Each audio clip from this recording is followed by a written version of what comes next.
Okay, so I know I'm not the only one. I know she's not the only one. But after a certain age, you have dealt with some type of toxicity in a relationship. Am I right? She's right. Shit sucks. You in the past, I'm in the future. You mad. All right, you guys, thank you so much for clicking on this video. If you're new here, my name is Kela Trishaan, and I make videos on lifestyle, womanhood, and mental health, and I'll throw in some vlogs here and there. And if you're returning, thank you so much for coming back, and thank you for your support. So as you can see, today I have a special guest, my sister, Sion. Sion, go ahead and tell the people about yourself. My name is Sion Mitchell. I am little sis to her, believe it or not. I am in entertainment. I'm also an entrepreneur. So yeah, just out here, to talk to y'all a little bit, Yes. So we want to do something a little different today. So as you can see, we have our food right here. We ordered from California Fish Grill. If you were in Southern California, you've probably heard of them. They're very good. Neither one of us have actually eaten today. So we're going to eat on camera, and then we're going to talk about toxic relationships. Mukbang. Specifically, just kind of like our experiences with toxic relationships, how we got through them, what happened after, and just kind of some advice if you're going through something like that right now, or if you know somebody going through like a toxic situation. So if you're interested, go on ahead and stay tuned. Okay, so first things first, you gotta have the ketchup. This is the organic ketchup from Trader Joe's, and it's different, y'all. Like, it's different. So we have this to go with our fries. We both pretty much got the same thing. I got a salmon and swai combo with some zucchini, and then I got fries for my carb. She got the same thing. The only thing that's different is the sauces that we got on the salmon. So I got kern too, though. Taters and kern. Taters and kern. So, anywho, so basically, I guess the first thing I wanted to kind of just talk about is how we knew that we were in a toxic situation. So I'll go first and then you go. So I basically knew that I was in a toxic situation like early on, but you know how sometimes you just don't pay attention to the red flags up front. Like a lot of times these red flags will happen, we'll see them, but then you just kind of brush it off because you're into the person. So that was kind of what happened with me. Like he would do like little shady things up front, but I just kind of brushed it off like, oh, not that big of a deal, or just kind of look past it knowing that he was on some BS. And it started gradual. So he would do little shady things, and I honestly feel like it was his way of like testing me. And then once he saw that I accepted said treatment, it started to get worse and worse and worse. So that's my little situation. How did you know that you were in a toxic situation? So for myself, I want to say it was definitely similar. And the one that I was with was highly manipulative, and I was very young when I got into that situation, so I wasn't necessarily able to pinpoint the manipulation like how outsiders were able to point it out. And so, again, certain things I was like brushing off like, oh, okay, well, this maybe is normal or whatever. Everybody has their flaws in a relationship. So not seeing it as like, oh no, that's a red flag. You probably should not be with this guy. Right. So yeah, that's basically kind of, it took me honestly to get a little bit older to really evaluate and thoroughly look at the situation. Like, this is probably really toxic. I probably need to do better with my life, Right. So, and I think for the both of us, both relationships were like several years long, and a lot of it was, like she said, manipulation, us being young and like not really having anything to compare it to, and then honestly not really knowing our worth at the time, because I think that's important. As you're coming of age, like you haven't had that many relationships, so sometimes things will happen in a relationship with somebody that you think that you are going to be with for a while, and you start to learn that, okay, wait a minute, this isn't cool, I don't want to deal with this, whatever the case may be. So yeah, I think that for the both of us, we learned very early on that the situation was toxic, but didn't quite know how to navigate it at the time. Right. This food is fire, y'all. Okay. So the next thing, and don't mind me looking down, I just have my little notepad of points down here. So yeah, but basically the second thing I want to talk about is like what was like our breaking point. We can do the same thing, like I'll go first and then you elaborate on yours. So basically for me, my breaking point was just, I got older and I had seen more life. I knew more. I knew myself more. I had been going through this situation for several years on and off. my toxic relationship was almost 9 years. Literally, it was like from when I was 20 till I was like close to 29, but we did have a breakup during that time. And I think what was going on is just like in the beginning, I would see the crazy stuff. As time went on, I knew it was wrong, but then I was so deep in it, I didn't really know how to get out. And I knew that eventually I was gonna have to get out, but I don't know what it was. Like, I don't know if it was like confidence or what, but I did get to a point where I was like, you know what? I'm not about to go through this in my 30s and beyond. I'm not going through this anymore. Like, you treat me a certain way. You say that you won't do it anymore. You continue to do it. And then we're literally just like going in circles. Like, our relationship was not progressing. It was just like, it was verbal abuse, not physical. And I think the reason why I didn't get physical, honestly, is because we have a bunch of brothers. And, you know, a lot of times people don't really want that issue. But it was a lot of verbal abuse, a lot of manipulation, a lot of belittling. And it got to a point where it was like, you know what? I got more going for me in my life as young as I am compared to you than you ever will. So why am I wasting my time with this BS? And I got to a point where I was just like, yeah, I can't do it anymore. So I would say that my breaking point just pretty much was me being older, me knowing that, okay, if I don't cut it off now, then I'm going to look around 10 and 15 years down the line still going through the same ish. And I'm not that type of woman. I'm not knocking anybody that has not gotten out, so I don't want it to come off like that. But I just couldn't do it anymore. So I literally just kind of made a plan to where I got out. Like, it was like I knew that I was happier without him being around than I was being with him. So the choice ended up becoming like a no-brainer. It was like, sis, get out while you can. So, yeah. My bad, stepping my feet right before it's my time to talk. So, breaking points, I would say it's a mixture of a few things. So, one, when I knew I was going to cut it off, when I knew that, okay, I do not want to spend the rest of my life with this individual, I was actually living out of state at the time. So I was living in Houston, and I was just, you can say I was functionally depressed. You know, and I was really trying to figure out what the source of it was. Like, why am I, I'm typically a bubbly person, optimistic, but I just went through this like stage that I was not happy, randomly crying and stuff like that.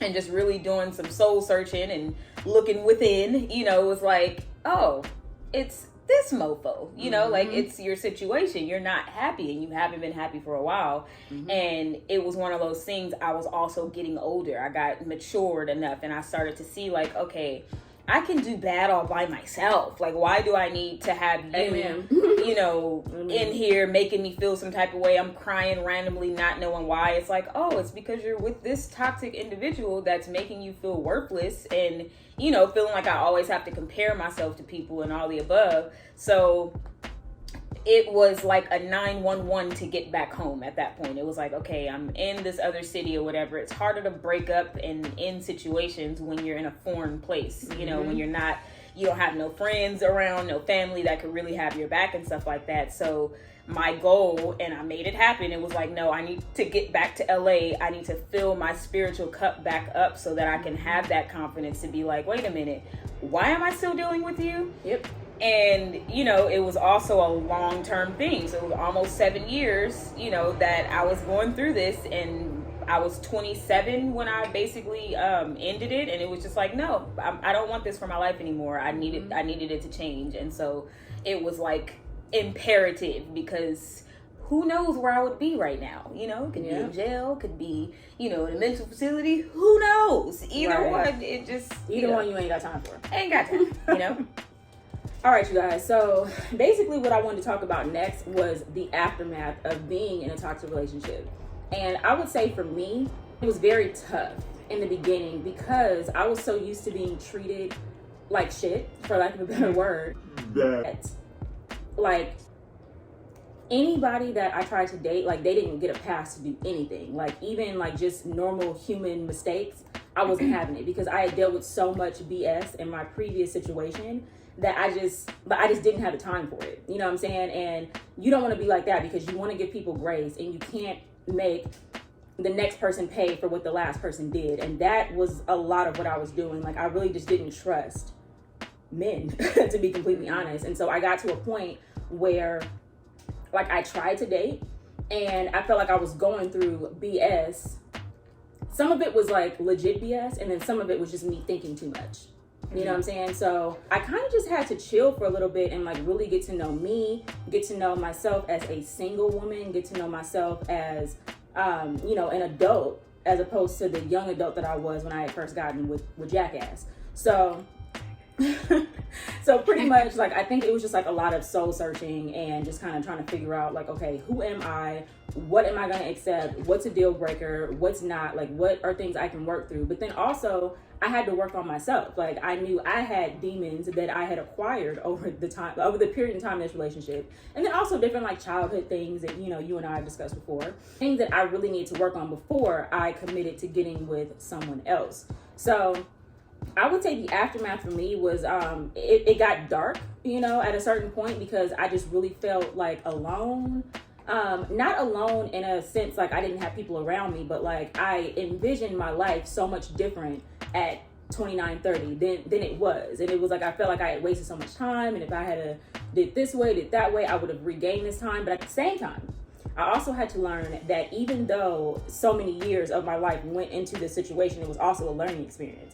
And I don't regret any of it, because if I hadn't went through these situations, then I would not be the woman that I am today. I wouldn't know what I, you know, wouldn't tolerate or whatever.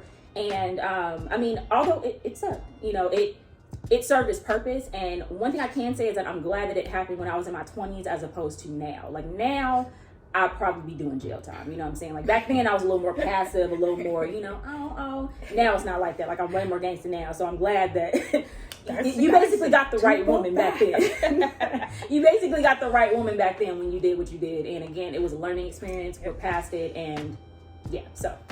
You a better woman. You a better woman. What was your aftermath? Question. Yeah, I mean, but I feel like it's necessary for it to be discussed, because, you know, who knows who this could help out, you know. Right. But aftermath definitely had to do a lot of healing. It was also the same for me, where it's like I made it a point to remain single. I'm still single right now, and that's by choice. It's not like I feel like if I were to meet the right guy right now, then I would be completely good to be in a healthy relationship. Right. But, you know, I went through, you know, I dated a little bit too. And I would say it's definitely similar, where it's like, you know, you just meet all the assholes. I just met all the assholes, but I really did come across a lot of assholes. I was like, dating in this day and age is ghetto. I don't want no parts. It's ghetto. It's good. Like people, I don't remember it being like this back in the day. Right. You know? So, yeah, the whole dating scene, honestly, in general, was just like not my thing. So it was like, okay, this is your time to really get to know who Sion is, get to know what you really like, you know, and just heal through past traumas, heal through what you just went through in the relationship. And, you know, I had to get to that point of healing where I was able to accept, reflect, and look back on the relationship as a lesson and not something that was like that I was a victim of, you know, because if you remain in that victim mentality, then you're not going to be able to really grow past that, and you'll keep pulling that baggage, you know, with whoever you meet. And ain't nobody got time for that. Nobody has time. Right. So it's like, you know, after do I have a napkin? Your napkin's down there. Get your own napkin.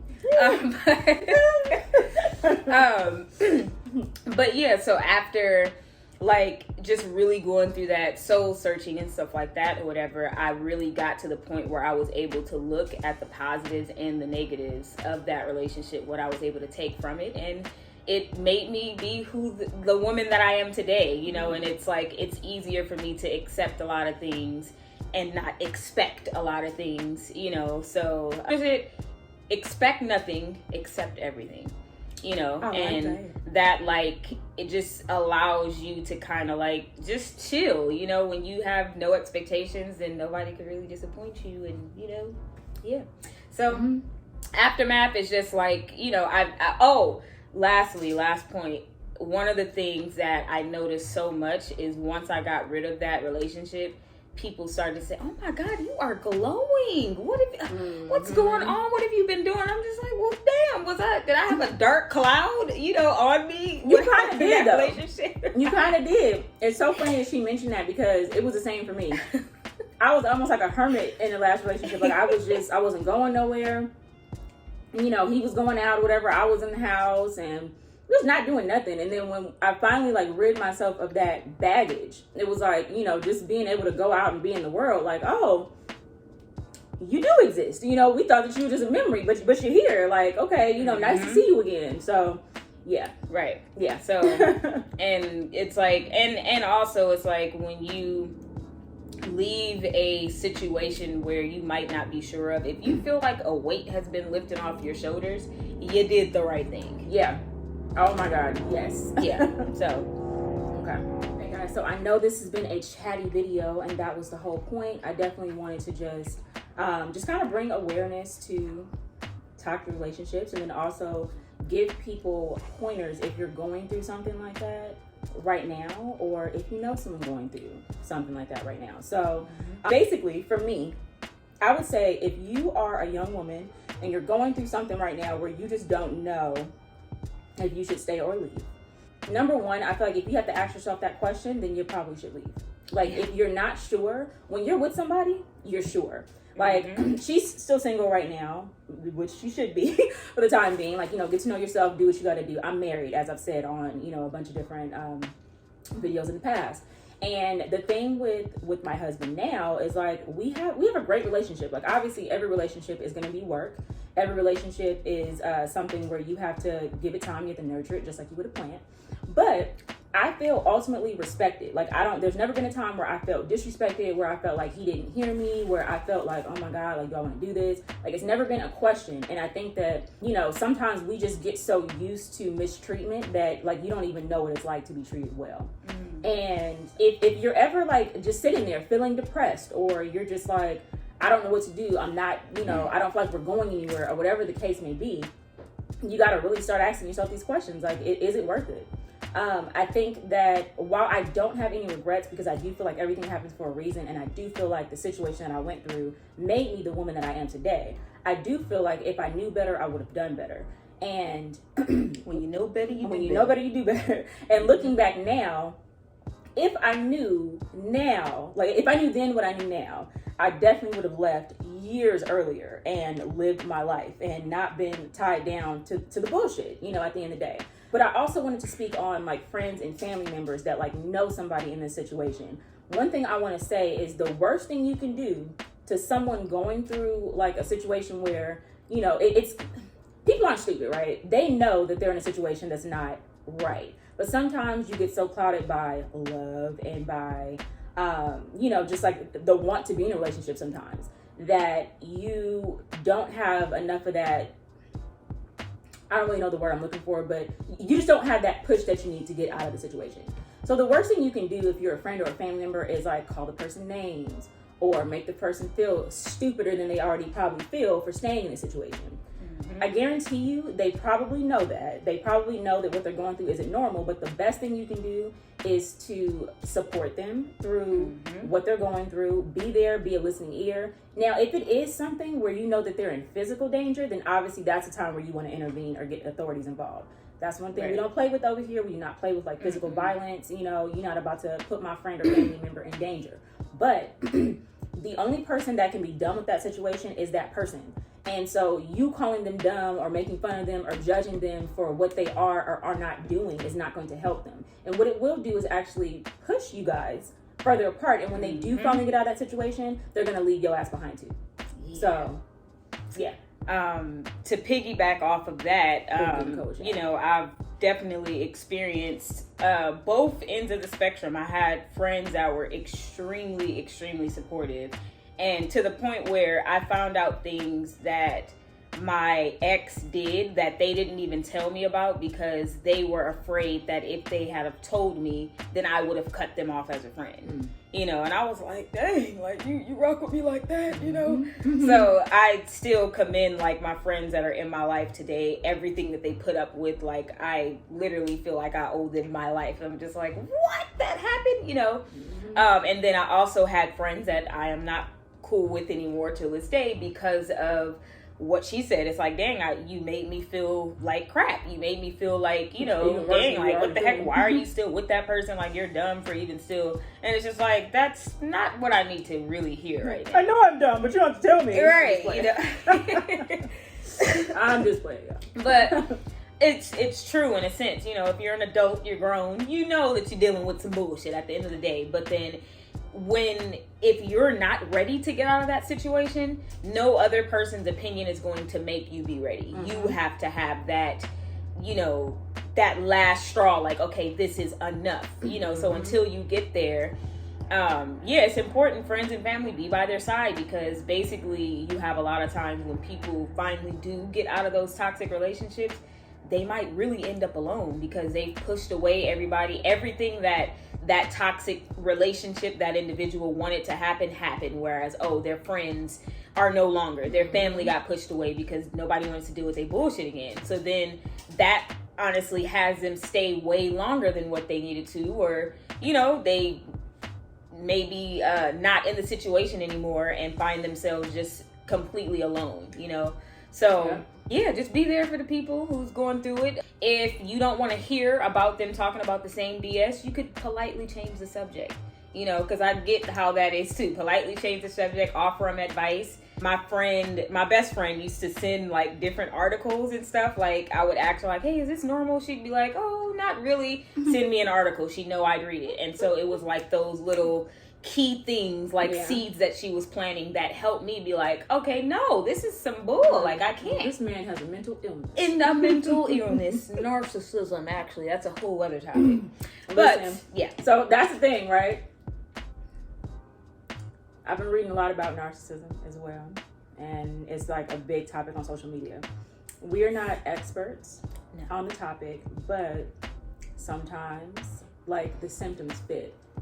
So just to kind of speak to that, I do feel like some of these people, like hurt people, and so they could be going through something, which is fine. But by the end of the day, they need to go see a therapist, and you are not that therapist.